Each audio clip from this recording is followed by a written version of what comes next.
is recording. Hello, everyone. Thank you so much for joining us today on this Thursday afternoon. We're really excited to have you all be here. We have a really exciting conversation today with some fantastic speakers who have made their time available so they can have this awesome conversation with you all. I wanted to just thank you all for not only participating, but as always, feel free to share any questions. Feel free to engage in any way that you can. This is a really intentional conversation that we set up today, and so we want to make sure you make as best use of it as possible. Really excited to have Megan Thomas, our CEO, be our moderator for today's conversation. Before I hand it over to Megan, I will be introducing our speakers just so that you can hear their really incredible backgrounds because we were really honored to have these fantastic individuals here. And then Megan will take it away with the conversation. So I just realized I didn't introduce myself. My name is Marianne Osmond, Director of Programs and Learning. We have some of our other team members. Aline Rochich is here as well as Michelle Silverthorne. So there's a couple of Catalyst staff that are also really excited to be in conversation with you all. So first, I will introduce Jessica LaBarbera, the Chief of Staff and Vice President of Strategic Initiatives with the Nonprofit Finance Fund. Jessica serves as Chief of Staff and VP of Strategic Initiatives at Nonprofit Finance Fund, where she leads the development of innovative strategic partnerships and programs that further NFF's commitment to connecting nonprofit organizations with the capital and resources needed to build community wealth and power. I won't read everyone's super lengthy and amazing bios, but I will say that before joining NFF, Jessica serves as the Vice President at City Community Capital, division of Citigroup, where she provided structured financing and impact investment to national nonprofit and CDFI clients. She holds a Master's in Public Administration and Nonprofit Management from Columbia University's School of International Public Affairs and a Bachelor of Arts in Sociology from the University of Virginia. We will make sure to drop the link into the chat so you can see everyone's full bio as well. But thank you so much for being here, Jessica. Really appreciate it. Next, I want to introduce Christiana DeBenedict, Director of Environmental Initiatives at San Diego Foundation. Christiana serves as the Director of Environmental Initiatives, leading programs and directing resources to build a more equitable and resilient San Diego. She has built her career locally, developing capacity, resources, programs, and networks in support of our regional and binational environment and community. I also wanted to note that previously Christiana served as the Assistant Director of Climate Education Partners, a $5 million National Science Foundation funded project that engaged and informed government, business, and community leaders on local climate impacts. As Director of Member Services and Operations at the U.S.-Mexico Border Philanthropy Partnership, Christiana has also supported a network of 21 community foundations working to strengthen philanthropy, leadership, and collaboration in the U.S.-Mexico border region. Christiana graduated from the University of California, Berkeley with the Bachelor of Arts in Hispanic Languages and Bilingual Issues and holds an international MBA from IE Business School in Madrid, Spain. Very exciting. And then we also have Lul Tesfai. Sorry, Lul, if I mispronounced you, please correct me. But I wanted to also thank you for joining us today. Lul is the Director of Program Development with the James Irvine Foundation.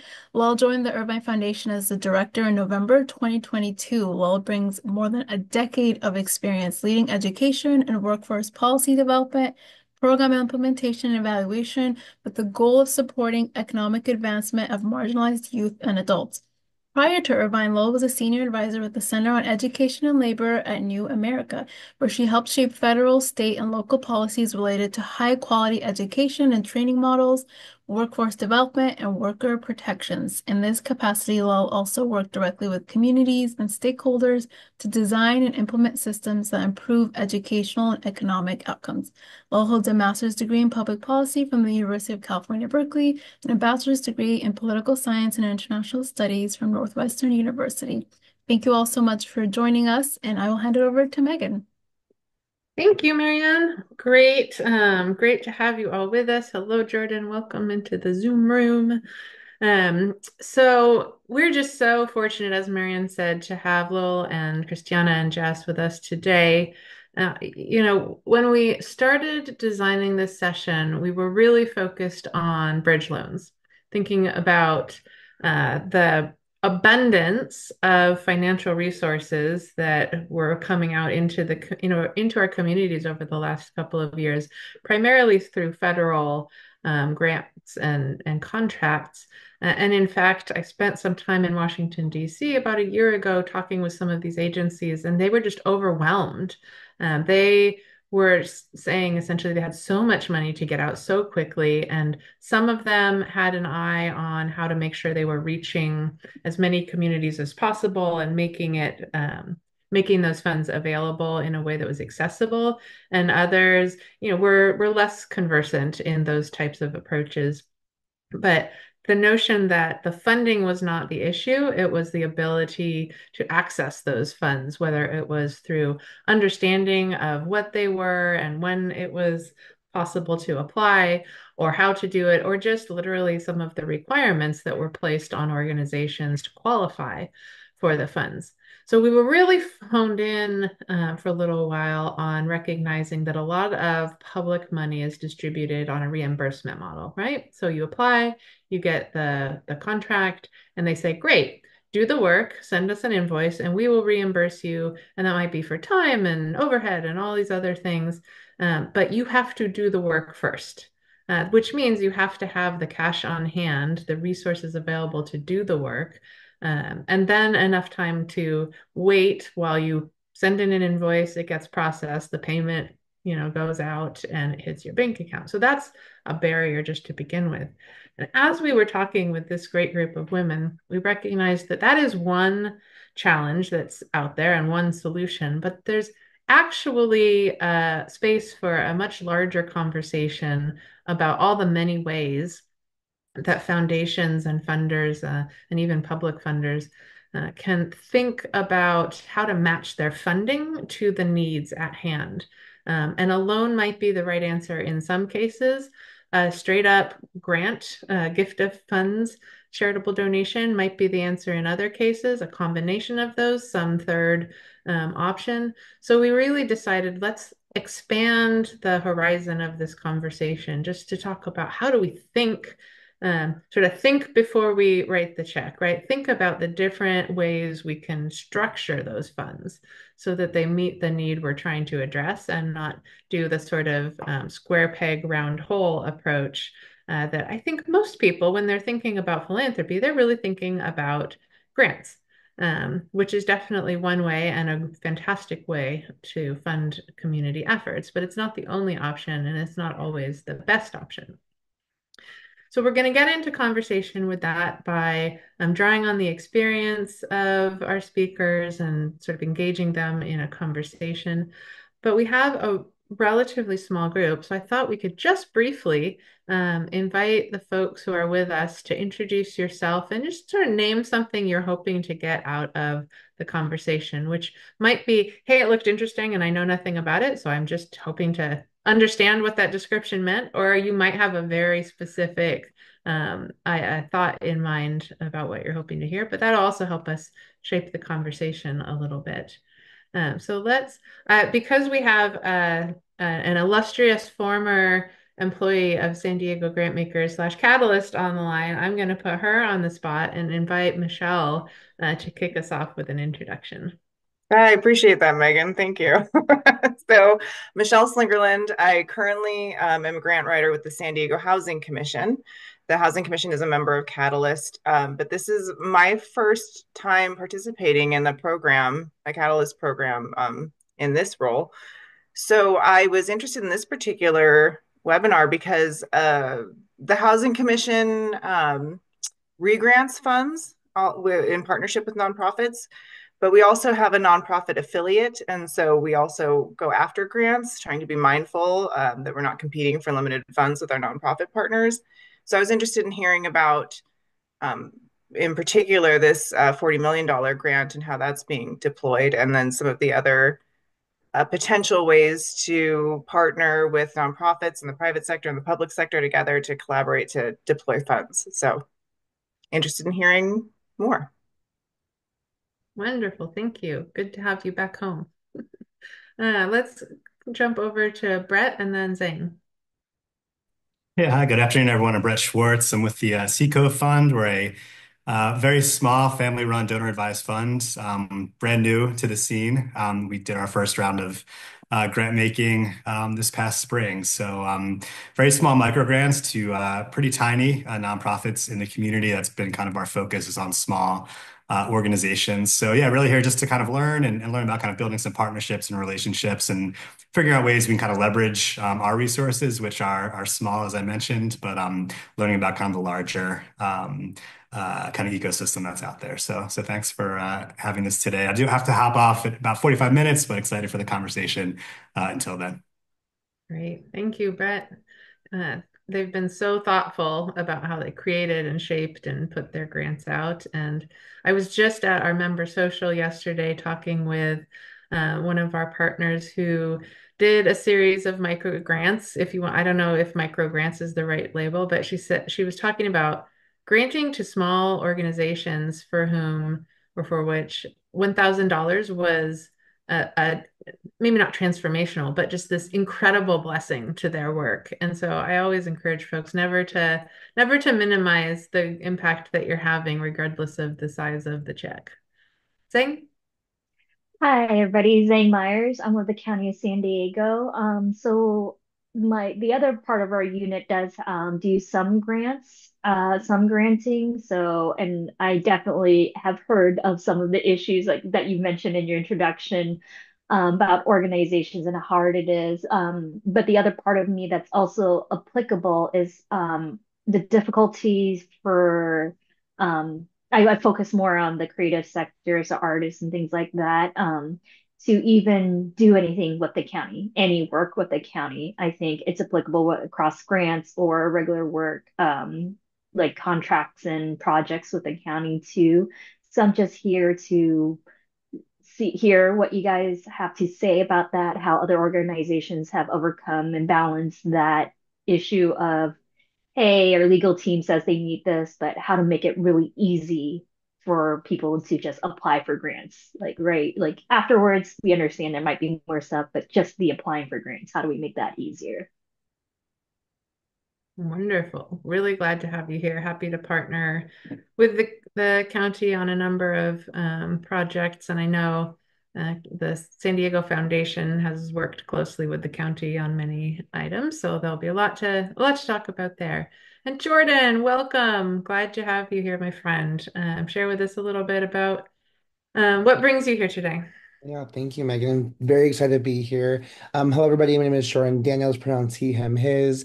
I'm a program officer at an organization called the Jews of Color Initiative, where we focus on grant making, education, and research for Jewish people of color around the country. But I'm based here in San Diego. And I'm here because I think I was just really interested in, well, like we essentially serve as a some sort of intermediary funder. We're funded by larger foundations and we help redistribute those grants to organizations and projects ran by Jews of color around the US. And so I think I'm interested more in just understanding collaborative work. I think we're also at a point where we're looking to do more collaborations, really think outside the box of just the Jewish community, but also outside the Jewish community, partner funders on specific projects. So I think I'm really curious to hear from y'all about just like what it means to really have to do like a collaborative approach to philanthropy. And then also I also do on the board of a organization in San Diego that I'm essentially running as a volunteer. And I'm really interested in just like hearing about this also from like a nonprofit perspective as well, too. Like what are the best ways as an organization, a nonprofit to access partnerships and be a part of that process as well. So thank you for having me. Great, thank you. And lest you think I'm neglecting our folks here, the rest of the boxes are my colleagues. So we're just going to move right into this conversation. I'd like to start with you, Jess. The Nonprofit Finance Fund is a national organization that's working really like deeply in this space to understand and help others deploy the right strategy at the right time. So if you might kick us off just with an overview of NFF and what you see in this landscape, that is going to help us understand how we use grants at the right time, but why it's important to have other options as well. Awesome. It's so nice to be with you all today, and I love that we have sort of this intimate group that we can have dialogue with. So, I am part of Nonprofit Finance Fund. We're a national nonprofit CDFI, and that's Community Development Finance Institution, which basically means that we have money that we lend to nonprofit organizations to support them with facilities projects, acquisition of land, real estate, construction, rehab, equipment needs, and working capital needs. NFF also runs a national consulting practice for nonprofit leaders where we support folks with financial management and planning support. So recognizing that a lot of nonprofit leaders don't get into this work to run businesses and, finance is not their first language. Our team is really helping folks put together budgets, cash flow projections, things that can help them ensure they have the financial resilience to sustain their programs and their mission. And we advocate for more equitable funding in the sector. And I think we'll talk about some of the inequities that exist in the sector that really make it hard for folks to do their mission work. We are national, but California is our second largest market. I'm coming to you from Los Angeles, where we just have an abundance of activity in this realm.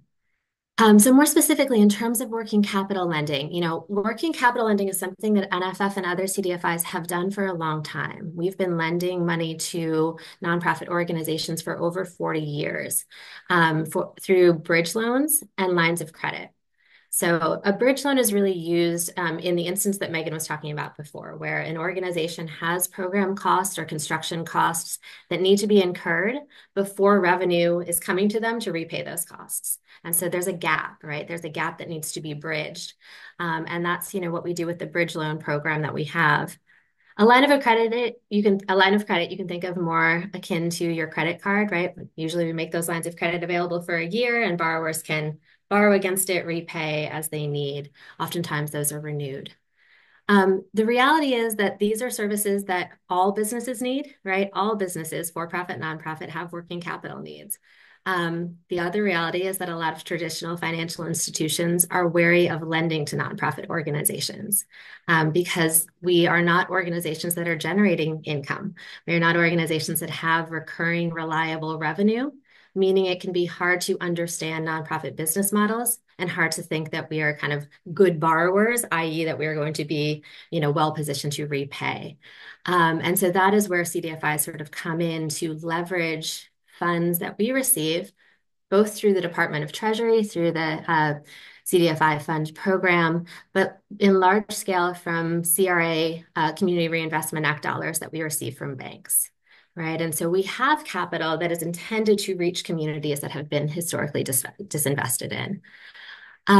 But in many ways, we operate like banks, right? We are really focused on kind of underwriting, ensuring that our loans are going to be repaid, which can mean that it is still difficult for some nonprofits to access money from CDFIs.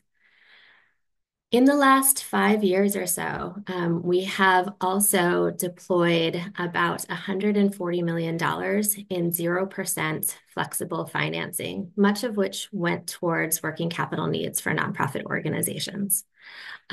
This was done in large part in response to the pandemic and the fact that folks might remember the Paycheck Protection Program, those dollars that were really set up to support small businesses with recovery and just flexible funding. Those dollars were not equitably distributed across the country to organizations, and many nonprofits, particularly those led by and serving communities of color, really struggled to access those funds. So back in March of 2020, with the Ford Foundation and some partners in New York, we launched our first COVID response fund, a $37 million fund that made 0% flexible financing available to arts and human service organizations. And I think the timing of that and the speed with which we were able to deploy those funds led a lot of other communities geographically, but also sectorally to sort of say, we want to do the same for our communities, for the grantees that we care about.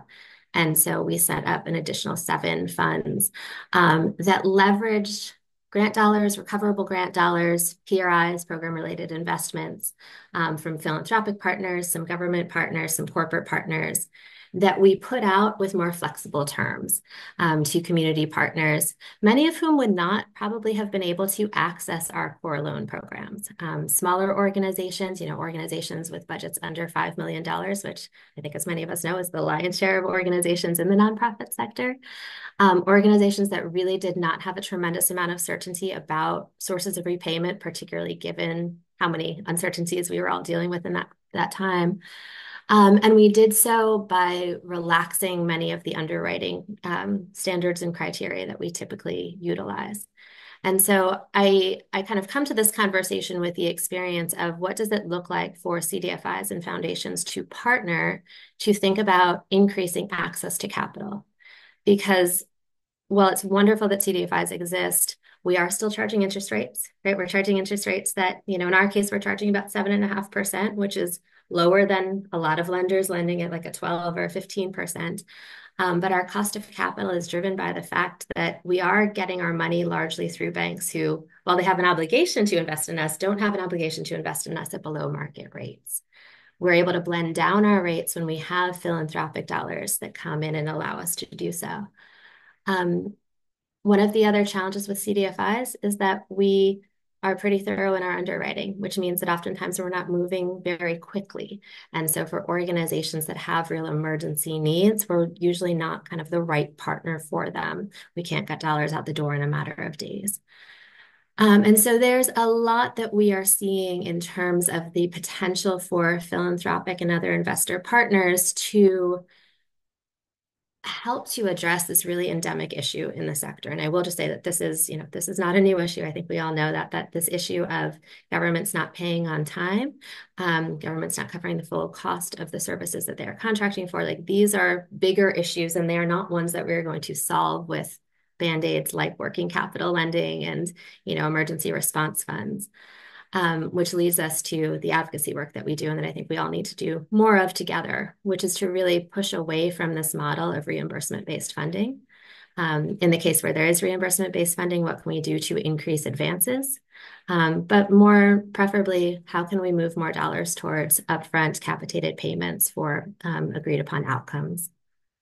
I'll close just by saying that, we'll get into this further, but we've seen philanthropy do so many interesting things just in terms of providing access through grant dollars to emergency working capital support needs, seeding internal lines of credit so that nonprofit organizations, have some reserves set aside for these unanticipated challenges, leveraging recoverable grants towards addressing working capital needs, intermediating public dollars towards community partners, and Christiana will talk more about that.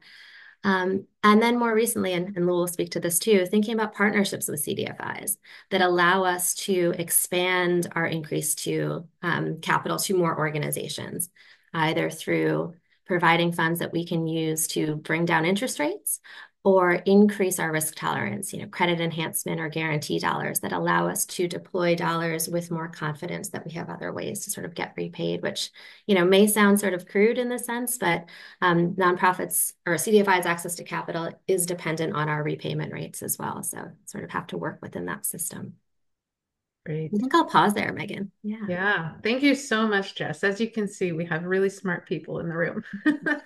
And smart people sharing a lot of information, and we don't necessarily expect that you know exactly what every piece of the chat is about. So please feel free to use the chat to note down questions you have. For example, Jess was talking about PRIs. If you don't know what a PRI is, that's okay.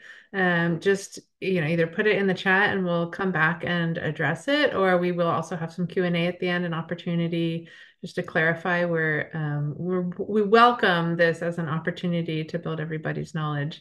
And like no question is a bad question. With that kind of great background and this understanding that even we think about Nonprofit Finance Fund as a really critical organization filling some of these gaps, but every time we peel a layer, there's another little gap, right? Like a little lower down. So there's always an opportunity to think creatively. And one of the things that I think Christiana brings to the space with her background, and I do encourage you to read her bio because it's incredible, is really having sat in different seats, right? Having the perspective of what it looks like to be a government, having the perspective of what it looks like to be a nonprofit, to be a funder, and to see where a partnership, bringing the unique strengths of each of those viewpoints can create a project that otherwise wouldn't come to fruition if it was just one or just a couple of those folks. I've had the privilege of watching her navigate with some sleepless nights, but always with grace, building out this incredible project that she's going to talk about that's leveraging the strength of the community foundation and of community partners to bring an incredible wealth of funds to our region. And one thing you should know is we have to be thinking this way because as a region, we don't pull in our what you could call fair share. We are the third largest city in the region or in the state, and we definitely are not third on the list of those who secure state funds. We're literally at the bottom of a list of in what 54 out of 57, something like that. So instead of thinking of that as a deficit, we think of it as there's so much room to grow.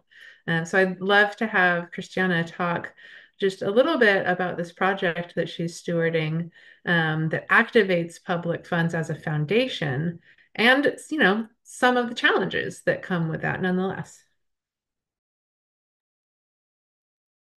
Thanks, Megan. And there's so many points that have already been raised that I would just plus to. I think there's a lot of shared experiences here and trying to figure out, how we bring to bear the resources of our organization, the strengths of our organization, and how we can really facilitate resources for community. In my experience, most recently, I've been at the San Diego Foundation now for about 3.5 years and have had the opportunity to manage various different funds, different types of funds, philanthropic, internal matching dollars, and most recently with our leadership support have stepped in to manage two of the largest public funding grants in partnership with Environmental Health Coalition. So I can share a little bit about the process and where we're at in that. It has been a learning journey for sure, and it is an ongoing opportunity really to both reflect and figure out, how can we be the strongest support for our community-based organizations, and really with the intention of bringing investments particularly for climate related areas of impact, recognizing that those impacts are happening in communities that are already facing multiple impacts and are really on the front lines of so many challenges. So the story of our public funding journey with our environment team really starts with Environmental Health Coalition. EHC has been a long-standing environment justice organization, about 30 years on the ground, working in the San Diego area of the historic barrio areas. And this is an area primarily Hispanic, Latino, has faced really a history of environmental racism in the area because of its location, has faced high levels of air pollution and many other air-related quality issues because of its location close to the port of San Diego, which is a highly industrialized zone, and has been, I think, not I think, I can tell you for sure, the project area is 99th percentile for poor air quality, according to CalEnviroscreens. So, these are real impacts that these communities face every day. And on the flip side, organizations like EHC have been, really active in trying to find ways to secure investments and bring together other stakeholders and other community members to really advocate for change. And so in 2019, EHC secured a planning grant from the Strategic Growth Council through the Transformative Climate Communities program, and looked for support to the city of San Diego, who ultimately declined stepping in as lead applicant for various reasons. And so they were really at a crossroads in how they were going to manage, at the time, a nearly $30 million grant that would support over 14 partners and projects across the historic barrio areas. And they asked us, and we said yes. And that began the journey of working very closely with EHC and so many of the partners to really support them in hopefully landing the implementation grant. So we were successful, although with one caveat, because of the state funding and the budget deficit at the time, they did reduce the total amount that was given to 22 million. So with that, we faced a gap and had to go through a process of working with the community and adjusting the budgets, which, as you can imagine, after many years of already getting all of those projects and partners in place, to then have to go through kind of this deficit and rework everything obviously took a tremendous amount of capacity and was a difficult process. At the same time, the state stepped in and said, we will provide technical assistance to help you apply for a federal grant. And so in July of this last year, we applied for the EPA Community Change Grant and were successful at receiving another 20 million that would more than offset the gap of the state funding. So the exciting news is that we have $42 million coming to support the historic barrio areas, very well-deserving community climate projects. It's an amazing breadth of opportunity and investment, everything from solar to green spaces, electric vehicle and transit, healthy homes. And these investments will be coming in over the course of the next 5 years. The challenging aspects, which I'm sure many of you can relate to with public funding, are many. And in this particular case, we're working with organizations, many that have not received or managed public funding, and we have both state and federal requirements, and both have their own unique set of challenges that this is part of the surprise aspect of what I was sharing. We are learning every day ways that we need to approach those challenges and figure it out. I'll end just maybe with one example of how we're trying to bring our resources and capacity to really address some of these major challenges with managing public funding. For example, the reimbursement process that Jess spoke to, the lack of capital and funding, to sustain staff over a period where you're waiting for that reimbursement. That reimbursement period can be really significant and really challenging for organizations. So we worked internally with our finance team to set up an internal line of credit. And we're really excited to be able to support this process in at least relieving our partners from a very long period of waiting for the reimbursement and be able to facilitate funding more quickly. So I'll stop there, but there's lots to share when it comes to the public funding journey. Yes. Yeah, it does. And we're really pleased to have some of our public partners on this call with us. One of the things that we've seen and really appreciated over the past few years at Catalyst is this desire to move beyond talking amongst ourselves, right? Philanthropy talking to philanthropy, government talking to government, et cetera, and really get in rooms together and figure out what we can and can't do. Because the reality is, no matter how much money you have or what your tax situation is, like there are things you can do, there are things you can't do. But generally speaking, if we all work together, we can figure something out that gets us to the goal we're trying to. One of those spaces is in the Climate Funders Collaborative that is hosted at Catalyst, and of which San Diego Foundation is a leading member, where we're talking through, okay, So who's bringing what to the table? We've got an incredible opportunity to build from the $42 million that is flowing in through the project work that San Diego Foundation and their partners have done.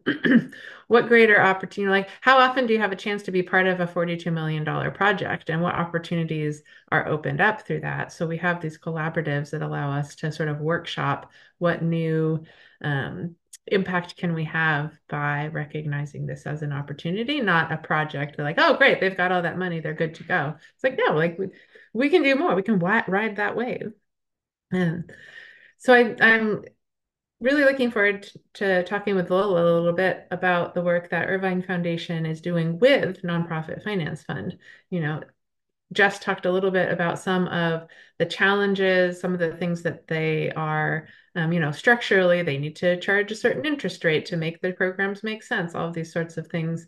And while a foundation might itself not have that scope or that mechanism, there are ways to sort of work together to make the program even more effective. And so it would be great, Lul, thank you for joining us today, just to have you explore a little bit about the innovations that you've been working on with Nonprofit Finance Fund to make loans more accessible to nonprofits, and really sort of like, how does that work? What does that look like? What do you have to think about to make that happen in a structure that is primarily set up to do other things? Yeah. Well, thank you, Megan. Thank you for organizing today's discussion and the opportunity to share about the work that Irvine has been doing in partnership with Nonprofit Finance Fund, and more broadly, the work that we've been doing to make sure that federal and state investments in climate and infrastructure lead to real community benefits in the form of good jobs and wealth creation and ownership. Maybe I'll just share a little bit about Irvine's interest in this area, and then I'll talk more specifically about the loan fund. We've long been supporting inclusive economic development efforts, including through climate work, primarily in our priority communities of Fresno, Stockton, Salinas, and the Inland Empire. And with the massive influx of federal funding as well as state funding through what's now known as California Jobs First, we recognize the real opportunity to make sure communities and community organizations that have historically not been at planning tables and have historically not been positioned to really shape what development looks like in their communities could actually do that. And so since 2021, we've invested over $80 million in a number of different efforts, including capacity building grants to grantees and community partners and technical assistance, including supporting the state to provide TA to some of the transformative climate community applicants so that they could actually compete for the community change grant that Christiana mentioned earlier. But we're noticing, I mean, many of the themes that you brought up earlier and that Jess brought up, that even as some of the smaller BIPOC-led, BIPOC-serving organizations were starting to receive public dollars, they were struggling given the reimbursement models. And I know California recently introduced advanced pay provisions tied to the California Jobs First funding, the Transformative Climate Communities funding, that would make up to 25% of grant dollars available on the front end. But we were seeing that that was still not enough for some of the really small nonprofit organizations. And I will say our inclination has kind of always been to make grants because we can make them quickly, they're the most flexible, and there's a lot of value in that. And at the same time, we were observing that some of the community-based organizations that we were able to support with grants still needed more resources, and they really struggled to qualify for capital. And so our interest in working with Nonprofit Finance Fund has just been a tremendous partner. And Jess in particular, I feel like I have gone through a learning journey with you. There was a lot of co-creation and support in this process as we figured out what's the best model to move forward with. But part of our interest in kind of standing up this bridge loan program was to also improve the credit worthiness of nonprofit organizations so that in the future they could compete for more conventional forms of capital, particularly in the climate space where, you need to build out a full capital stack. And grants are oftentimes the first dollars in and the most flexible dollars, but other sources of capital are needed to really support the implementation of projects. So we're trying to take a long-term view and see how this bridge fund program could really support those organizations in the long run. And so our partnership with Nonprofit Finance Fund involves Irvine providing resources to cover the cost of the loan. So the interest rates that Jess mentioned at around 7.5%, other loan origination fees. In some cases, our resources can be used for the guaranteed loan loss guarantees, again, to improve the likelihood that organizations that have not traditionally gone for this sort of capital can actually secure this capital. We wanted to make sure that for nonprofit organizations that were well suited to take out a loan, that the costs associated with that loan were not prohibitive for them. We have a lot of lessons learned, even though we're still kind of in the process and still welcoming nonprofits to take advantage of this opportunity. We are also really excited as part of this to think through what are some of the technical assistance needs nonprofits might have to really understand this source of capital and really think holistically about their cash flow and ways that they can manage their resources so as to have just stronger financial health. But I think it's fair to say that this isn't the best option for everyone. And in some cases, grants continue to be the best funding source, especially if you need a really small amount of resources to get you going. And if you need them very quickly, I think appreciate Jess's point about the timeline and just kind of the process involved in making grants. So as part of this effort, we're working with nonprofit organizations to help them understand like what are the avenues that make sense for them to pursue, and to the extent that accessing a bridge loan is the best avenue to get them the resources that they need to implement the work and continue to join planning tables and to continue to shape what inclusive economic development looks like in their community. We want to be able to provide that support in partnership with Nonprofit Finance Fund. So I'll pause there and I'm happy to answer any questions that might come up. Yeah, that's fantastic. And I want to build a little bit on this idea of the capacity of nonprofits to participate in these like non-grant activities. And I think Brett's question in the chat about the role that San Diego Foundation played in the application process is pretty directly related to that, right? And so I'll ask Christiana to answer that question. And also weave in sharing about some of the research that the foundation did in partnership with the Nonprofit Institute at the University of San Diego about just the capacity that exists out there, right? Because it's one thing to take a check and cash it and do your work.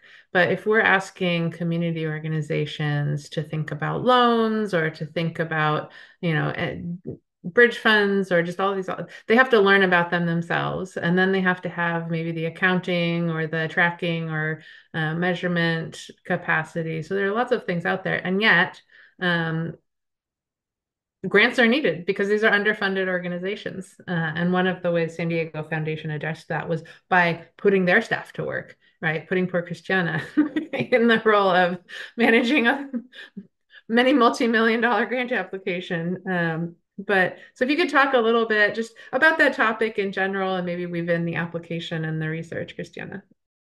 Yeah, absolutely. Capacity is like the hot topic. It maybe has always been, I feel like.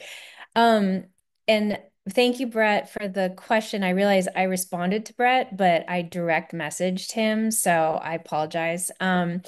So we are serving as lead applicant on both the state and the federal grant. And so in that role, we are managing all of the financial and administrative responsibilities and managing all of the grant making and all of the funding that goes to the partners. In this process, we certainly have seen some major capacity challenges, and it goes both for, even within our own organization. I mean, the foundation hasn't always managed public funding.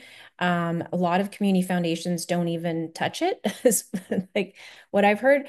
But I think I feel very proud of the fact that the foundation said yes to this opportunity, recognizing that, especially in the space of climate, we need not only San Diego as a region, because we really do lack a lot of investment, as Megan called out, but the type of infrastructure investment, we're not going to get there with philanthropic dollars. So we really need, for adaptation and for building resilience, these kind of investments, we need to work in partnership with our government partners and figure out how do we really capture larger scale investments that can support infrastructure change and really change systems on the ground, and create new ways that we're using our resources to reduce some of the risk, particularly communities that are on the front lines. So one of the research efforts that we commissioned a couple years ago was really just to understand our environment, climate nonprofit ecosystem here in San Diego. And this was, an opportunity to really kind of dig a little deeper into that particular group. The Nonprofit Institute does a annual State of Nonprofit and Philanthropy in San Diego. I know Catalyst has collaborated with NPI in the past and looking at different trends, but we really want to understand the sector of just climate and environment nonprofits. And so what we learned is that of the about 12,000 nonprofits in San Diego, only 2% are essentially working within an environment space. Of that very small group, half of those nonprofits have budgets under 250,000. I know Jess mentioned, I think it was many nonprofits have budgets under 5 million. So this is even really small when you think about, what the road looks like to take on public funding. Organizations like EHC are kind of like a unicorn in the space. You just don't have a ton of organizations here that can actually step up and be able to take on larger investments. And the last kind of point I'd make is, of this sector, this sort of subset of climate environment nonprofits, government funding is a very small percentage in comparison to other nonprofit sectors. And so just overall, the capacity and even the staff that, might have skill sets or experience here is just very limited. So it's really at the moment when big investment comes in, I think there's a perception that, oh, they're good. Like they've got the money. So, we can step back. But I think it's the exact opposite. And what I've seen is that when these public funding, when these large investments come in, this is a moment of change. All of these organizations are trying to figure out, how do we operationalize these new requirements? How do we support and sustain and protect ourselves going forward? Because there's more monitoring, there's more risk. And so I think this is really like the flag happens at the moment these big dollars come in to say, philanthropy, please, we need more support now. We need to come together. We need to figure out how we can really invest to help these organizations level up and be able to sustain and take on additional funding in the future. Yeah, I want to underscore that point and then go to Jess, that big dollars don't solve everybody's problems, right? Because we know that it that responsibility and that accountability presents challenges of its own. And also, we see even right as we're speaking now, the end of some of that COVID era funding is leaving organizations wondering how they sustain the work that they began with that influx, recognizing that it's needed, it's being accessed, it's not something that was in any way frivolous. And yet that source of funding isn't always going to be there. And so how are they supported to sort of plan out into the future? Jess, go ahead and jump in. Yeah, no, I just a huge plus one to what Christiana is sharing. In February, NFF worked with Philanthropy California, so the sort of parent philanthropy network in California, to produce a report called Resourcing Resilience. It's all about these barriers that community-based organizations face in accessing public dollars. And, the role that San Diego Foundation has taken is just so critical because these are massive investments. And to apply for these federal dollars is just such a huge undertaking. I mean, hundreds, if not thousands of hours that go into that, let alone then the compliance for organizations that, I think there's just such a strong opportunity for us to partner the infrastructure of organizations like San Diego Foundation with those frontline community organizations that have the reach and the impact potential. But can't underscore enough that there's just such a critical need for supplemental support there. When, we still have organizations that have those working capital challenges that, aren't going to be able to sustain them, particularly if they're small organizations that don't have necessarily experience with public funding, compliance, and reporting. And, not to get political in this right now, but there is just increased uncertainty about the future security of some of these environmental dollars. And so planning for, how you invest in the program staff and, resources to deliver on these programs, while also thinking about, scenario planning for what happens if things change in the future. It's just, there's such a need for financial planning support in that as well. Yeah.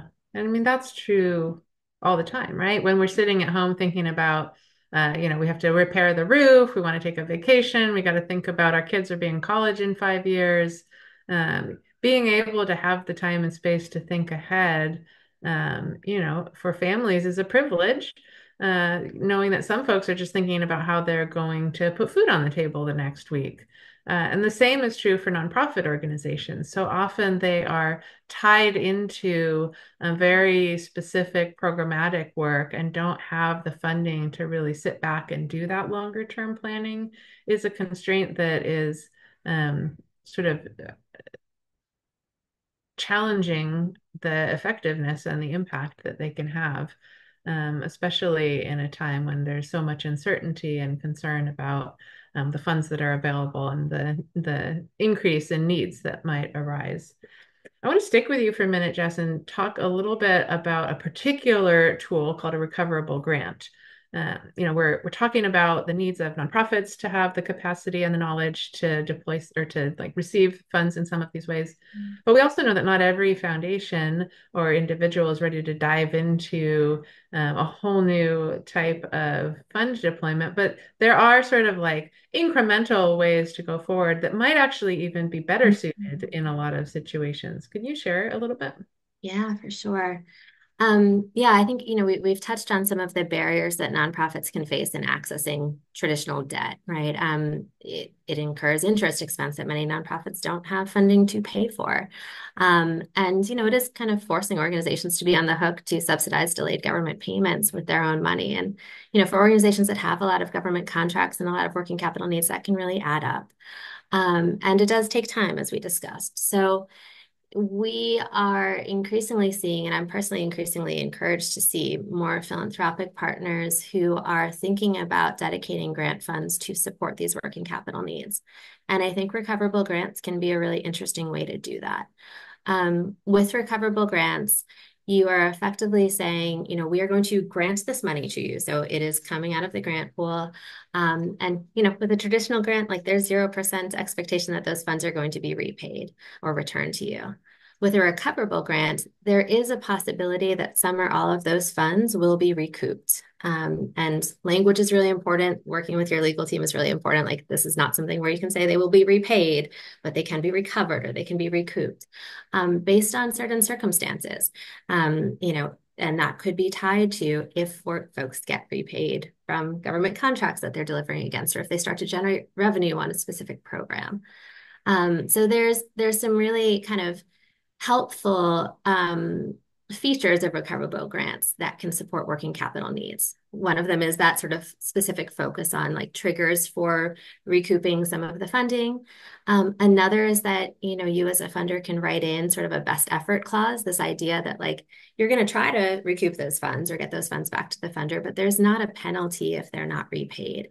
And that's different from somebody who goes to access debt and, might find themselves having sort of a financial black mark if they end up in default or another situation.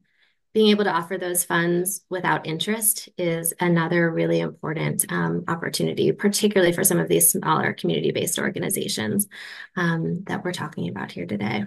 So yeah, I think there's a lot of potential there. And we have a partnership with a funder who made us a recoverable grant that we are using for some of these 0% loans, expecting that if they are returned to us, we can then recycle those dollars. And on the other side, if borrowers or organizations who are leveraging these funds can't repay them, that's okay. They're getting access to flexible grant dollars that they really need to support, in this case, new programs that they're starting to run.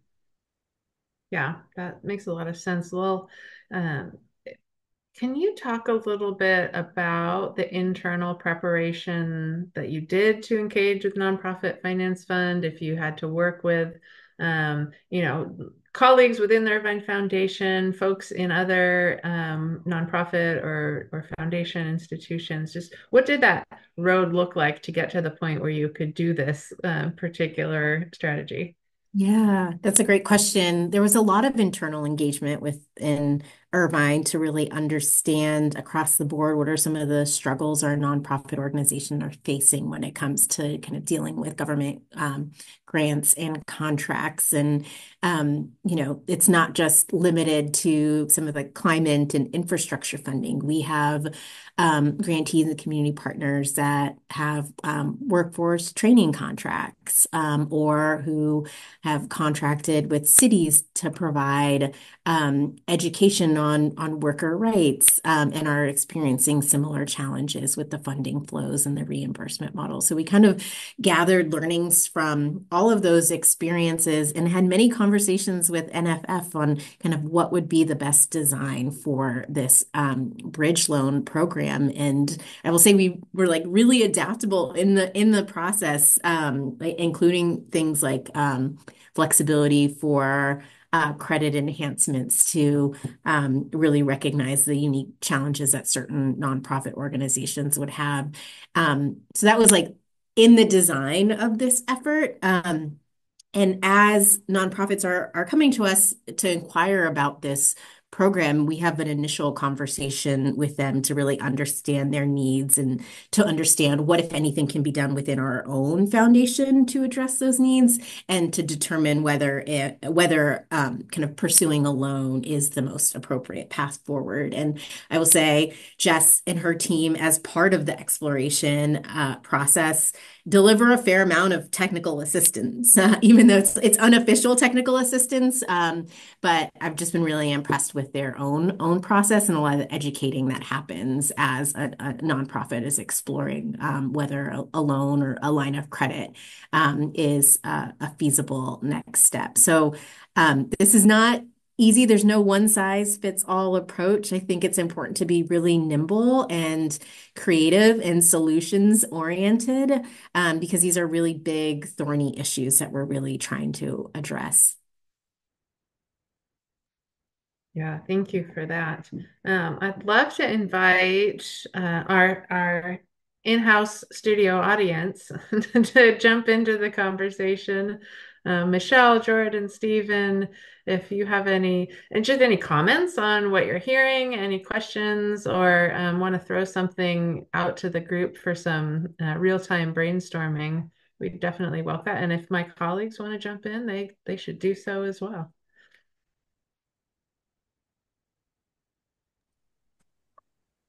I'll jump in and just say, as a speaking from the government side of things, um, capacity building is a real thing. I mean, governments do not have unlimited budgets. And oftentimes that process of evaluating an opportunity, a funding opportunity, state, federal, you name it, a lot of thought goes into, this might be ideally suited to address a particular community need, but practical efforts have to be considered in terms of implementation and capacity. And it's interesting in looking at public-private partnerships of how certain programs and opportunities, how that can be incredibly valuable and effective. Yeah, thanks for that. And I know that we've seen government agencies partner with nonprofit organizations and foundations to sort of bring those things to the table. I'm thinking right now in particular that the County of San Diego Office of Equity and Racial Justice, I think, I probably got the words not quite in order, but partnered with the Nonprofit Institute to do a series of grants out into the community for capacity building of small nonprofit organizations, I believe with budgets under $500,000. And we're just like, I think within weeks of announcing the recipients for this year. But that's an example of how we think creatively about where the money is, where the knowledge and capacity is, and how do we like really get to the folks who are going to benefit most and do it in a way that's meeting their needs. So really appreciate that point. Anything else? I'll just jump in and say that this has been a really informative conversation for me, so thank you. The concept of bridge loans is something that I hadn't really considered.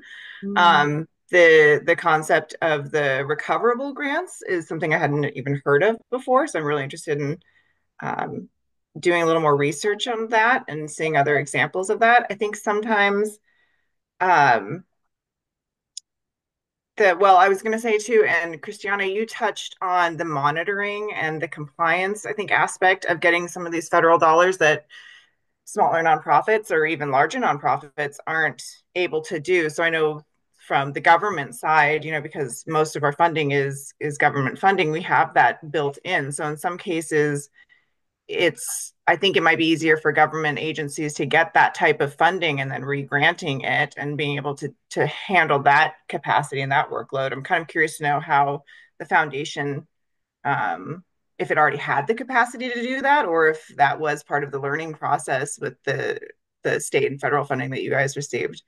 And I think too that there's an opportunity for excuse me if you can hear my dogs in the background, learning on the government side about just how to be better partners with funders. I think that there might be a perception that we're advised in more of an advisory role and not necessarily being able to partner and leverage funds. I have observed that. So I think that there's a lot of future opportunity in things like the Environmental and Climate Initiative funding is a good way to set precedent for future partnerships and being able to be more effective with all the different resources that are out there. So, Christiana, do you want to speak to the internal capacity and what was there and what had to be built? Or maybe what still needs to be built? Yeah, we're still building. So the foundation has managed public funding in the past, prior to my time, and then within my team, we actually partnered with the county to manage ARPA. It was ARPA funding sourced, but it was for food. It was a food grant program, and so we managed about $5.5 million in redistribution to about 43 grantees. That program's wrapping up this month in the end of this month. So there is some capacities there, but with the larger scale of the grant, the additional partners and the complexity of, as I mentioned, both the state and federal, there's new requirements that I think we're needing to comply with internally, and also ensuring that we not only pass that on and ensure our subrecipients and our other partners comply, but ensure they have capacity to comply too, which is a whole other I'd say priority and need that is coming up in this process. So it's a mixed bag, Michelle. We have a lot of experience, and I think the organization has the right muscles and core capacities to do this work. But I think there's newness in with these two grants, and I think Jess kind of touched on this too. The EPA Community Change Grant is it's a federal grant, but there has been questions around where will this funding go in the future? How long will it be sustained? Will there be clawbacks? There's a lot of unknowns right now. So I think we're just really working to, take the right next step and do what we can do to secure funding as we've laid out in the grant plan and in support of our partners and very well-deserving projects. Thanks for that. And one thing I've seen that seems a little bit like a no-brainer, but is worth saying explicitly, is that transparency and communication are really important in these partnerships. If we think about a time Christiana was just talking about how we're not really sure what's going to come, the grant or the funding from the state came in, but at a lower amount than was budgeted and planned for. And then federal funding came in, but now as we see how the new administration navigates their funding options through the different agencies, there may or may not stay the same. And so being able to really be in a relationship with your partners, whether they're other funders or their community organizations or their government agencies and departments, so that you can sort of navigate the changes they're inevitable, right? Like some may be dramatic, some may be subtle, but they impact everybody. And so being upfront about those so nobody's caught off guard, and we can do as much as we can to mitigate the negative impacts. Because at the end of the day, we're talking, all these projects are about how people navigate their communities, their people's jobs, they're the way that people's kids get to school. It's easy to get lost in the bureaucracy of all of these sort of financial instruments and reporting compliance. But at the end of the day, what we're talking about is people's lives. So I think just remembering to take the time to connect with the other humans that you're working with is really important as well. Jordan.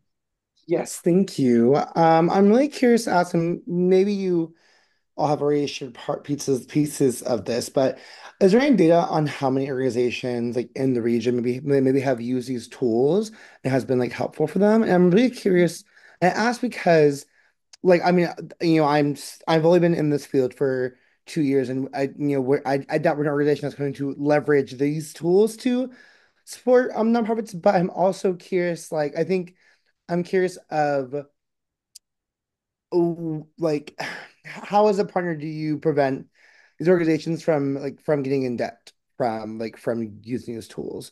Or is this something that you as partner, the funder organization or partner organization, take on that liability for? So it's a bit of a two-pronged question. Let me know if you need to ask again or rephrase it.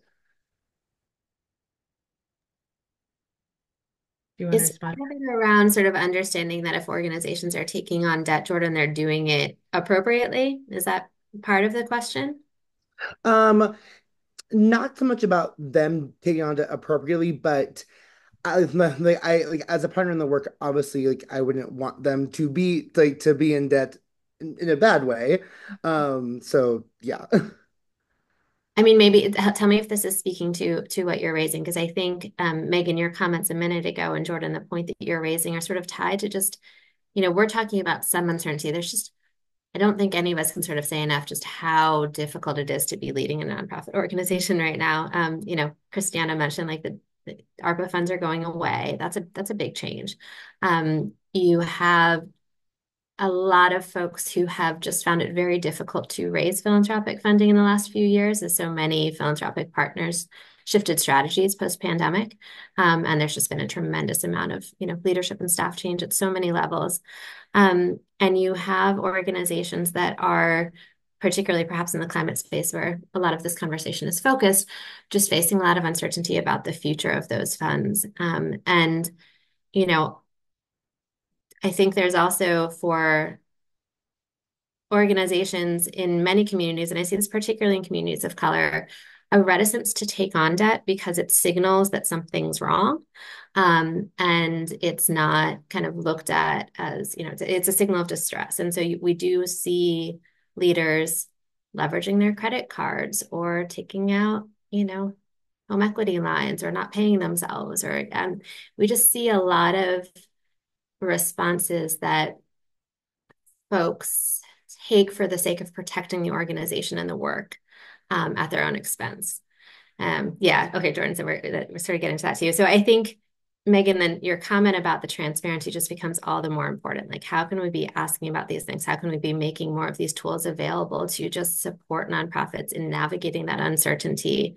And so, maybe it's a conversation around like, can we in these times of uncertainty really think about more funds being put towards general offering support, of course, but also thinking about internal lines of credit, like access to these recoverable grants, like things that just provide an outlet, and the financial planning support too. I mean, we do so much with organizational leaders who don't have folks to talk to about this. Like, these are the things that they wake up in the middle of the night thinking about, like, do we have enough cash flow to get through XYZ time?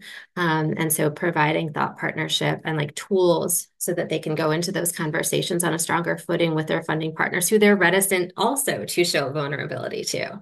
It can be a really lonely prospect for leaders. So Yeah, thank you for that. And I'll just, we're going to move into sort of final thoughts in a moment here, with our wonderful speakers. But I just want to kind of bring us back full circle and say one of the reasons these conversations are so important is to make it understood that debt is not a bad thing, right? Especially in an environment when we've been set up with this, funder and recipient relationship that is built on the assumption of a grant, right? Where you give me some money and then I use it and then I go back and get some more money.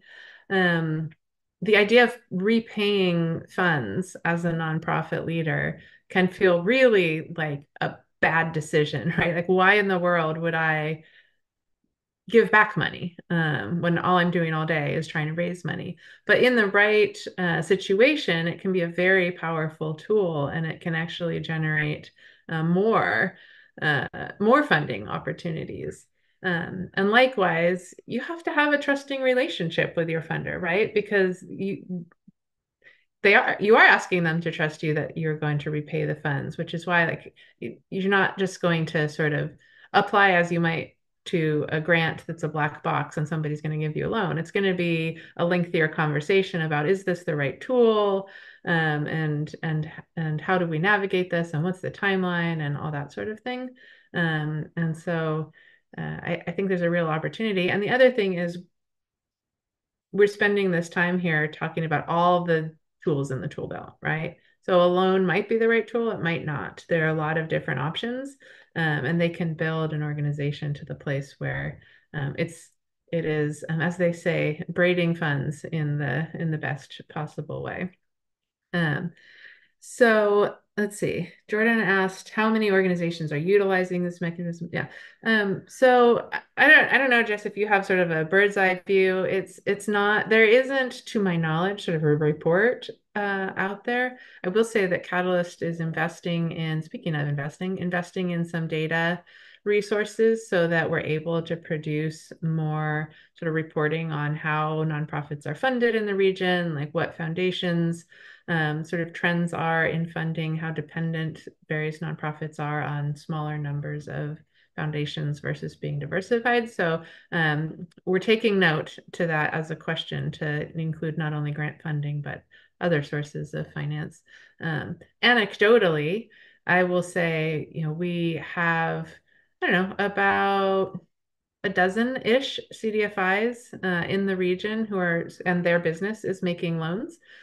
So definitely there are folks out there fueling their nonprofit work, primarily in capital projects, right? Like housing, things that are going to clearly generate income in the future, like rent with housing, less so with sort of smaller nonprofit movement work or maybe environmental sustainability that's not associated with infrastructure. So there are definitely some particular types of community efforts that are better structured, easier structured to take on these alternate forms of funding. But just ask around. We're building a movement here. We're building a community, and the goal is to start to understand who's out there doing the work, so that we can sort of at least popularize the conversation, right? Have this be a part of the conversation is, hey, let's make sure we're looking at all the opportunities here, all the options.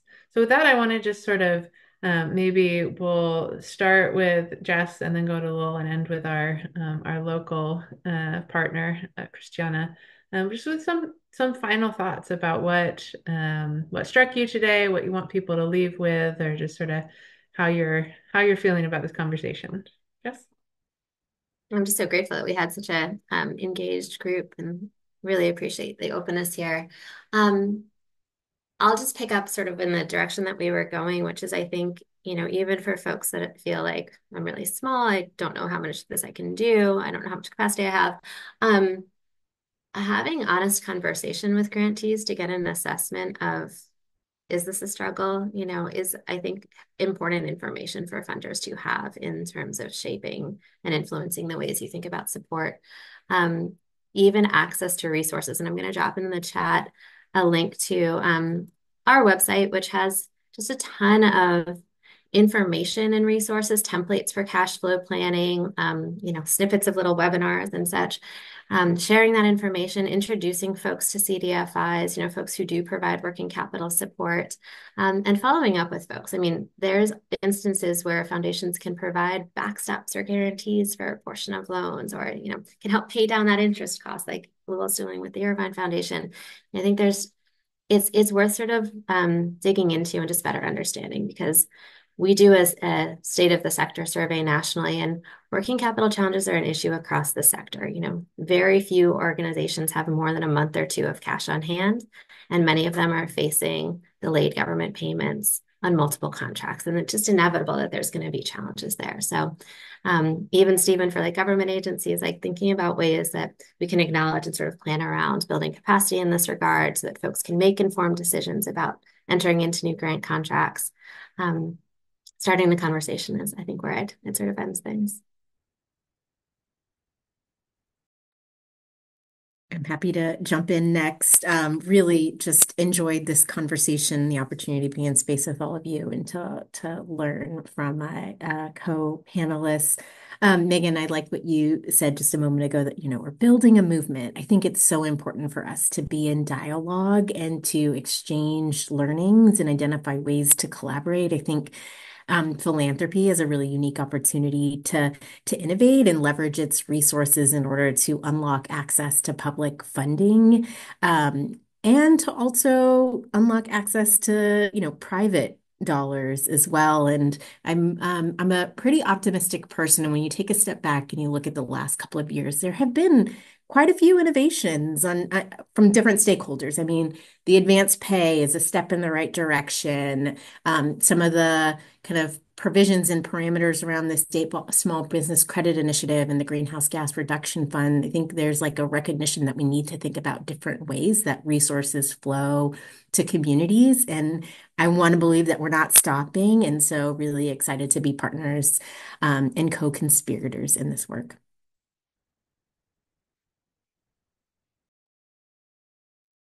I love that sentiment, and I think it is so important to hold that feeling of, sustaining hope and being resilient in the face of a lot of change and moving parts, and a lot of unknowns too. So I think, where I've found a lot of um, strength, frankly, and support has been, as I think everyone said now, just that, those relationships and, groups like even convening today. And I know even having this sustained audience here and, learning from the incredible work that you all are doing in a collaborative effort, to solve for some of these financial challenges. I think that's where the magic happens, so we need to be in partnership and investing time and resources in, that soft infrastructure and our relationships and supporting our organizations to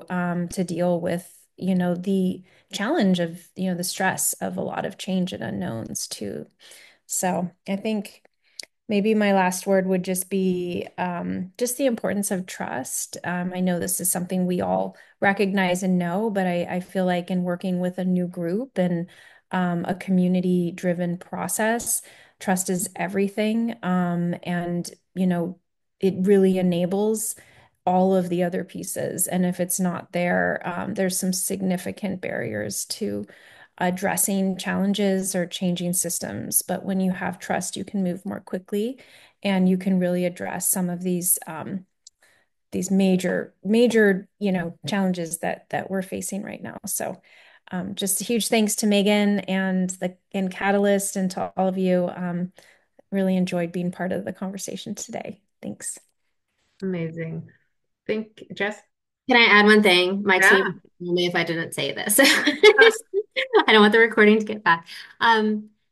We all have situational power in this room. Like we all have the ability to carry forward this conversation. And I think that's really important too. It is very hard for nonprofits who are constantly in a like asking position to talk about this. And so the more that we can continue this conversation, advocate for reform, I think that's just a really important takeaway for all of us as well. Yeah, for sure. If we want to use a dating analogy, like you gotta ask first. You gotta you gotta ask. Well, thank you so much, Jessica LaBarbera, Lul Tesfai, and Christiana DeBenedict. Just a phenomenal conversation, and you are all just such important leaders and incredible partners. So I thank you for your time. I'm going to hand it over to my colleague Aline Rachich, our Vice President of Programs and Initiatives, to share a resource that we have for you next year and close us out in the last minute. Thank you so much for joining us. It's my pleasure to be with you. Thank you. Yeah, thank you so much, Megan. And thank you, all of you, for such an amazing conversation. And you really set me up well because I wanted to share that starting in 2025, we're going to have a communities of practice focused on impact investing. So this is exactly what you all were just talking about. As I'm like writing frantically all your lovely takeaways, that's exactly it. Let's popularize the conversation. We want relationships, groups supporting each other. Carrying this topic forward, this important stuff forward. So just wanted to mention it. So to our lovely Catalyst members on the call or those that are interested in being a part of our network, we're going to be doing that, more to come. And we're also going to keep digging into this important work. So thank you so much. And we just have one really quick thing to ask is if you'd take a really quick poll to let us know your thoughts on the program. So it should be popping up right now.